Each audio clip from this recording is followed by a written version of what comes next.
le président Ousmane Sonko nag nekkul ku ñuy présenté parce que voilà sénégalais yëpp gis nañ ne jaar na nekk na député gis nañ li mu liggéey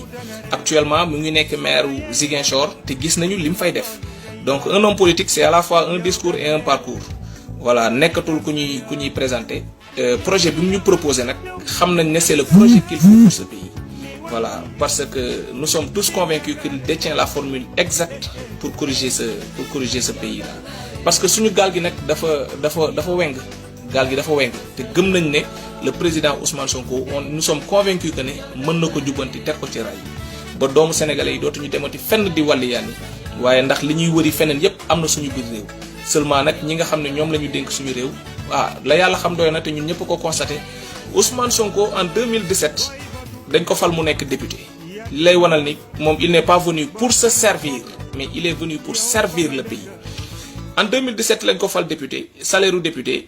1981 euros la maanaam 1 million 200 ak lu ci teg bokkul ak nag président assemblée nationale moom moo ëppale ak ay at ñu topp ci moom bokkul am na yenn avantage mu ne sama salaire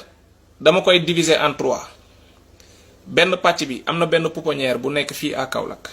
ñoom laa ko jagleel lii bëggul sax ñu koy wax moo tax benn média feeñalu ko am na benn pàcc boo xam ne am ay femmes ñuy liggéey di góorgóorlu ci wàllu transformation fële ca Ziguinchor ñoom laa koy jox donc loolu dafa def virement permanent salaire am bu ñu ko viralee 1 million 200 dañ koy diviser par 3 moom 400000 lay jot ñii nekk ci pouponnière bu nekk Kaolack jot 400000 femmes yi lay jot 400000 donc pouponnière bi mooy lan pouponnière dafa nekk bërëb boo xam ne ca la ñuy denc xale yu ndaw yi nga xam ne seeni wayjur seeni doole jotul seen ginnaaw wala ñi nga xam ne seen wayjur ba ñuy mucc dañoo génn àdduna amuñu famille ba ñu nekk amuñu lu ñu leen yoree ñu yóbbu leen fa Ousmane Sonko jël ñaxam bu mu liggéey di ko fa def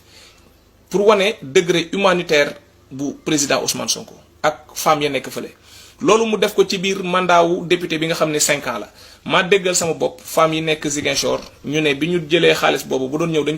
koy denc ca banque ba bañ ko dajalee au bout de 5 ans elles se sont retrouvées avec 20 400 000 francs donc Ousmane Sonko tout bonnement loolu la def pour femmes yi nga xam ne ñu ngi liggéey ci transformation ak pouponnière bi nga xam ne mu nga fële ca Kaolack dimbalee na leen 20 400 000 francs lii su ko déggee xam naa sax du doon lu ko neex mais li tax ñu koy wax du pour puukare mais pour bëgg sénégalais yi jël ci moom exemple voilà ñu fal ko mu nekk maire de Ziguinchor salaire am di 900 000 francs en tant que maire ak avantage yi ciy topp lu mu dee dina mat 1 million mu ne loolu yépp jël naa ko delloowaat ko ci biir réew mi delloowaat ko ci biir Ziguinchor ndax lan ndax le don de soi bi muy prôné pour la patrie man maa ci war a jiitu ñëpp sos 1 million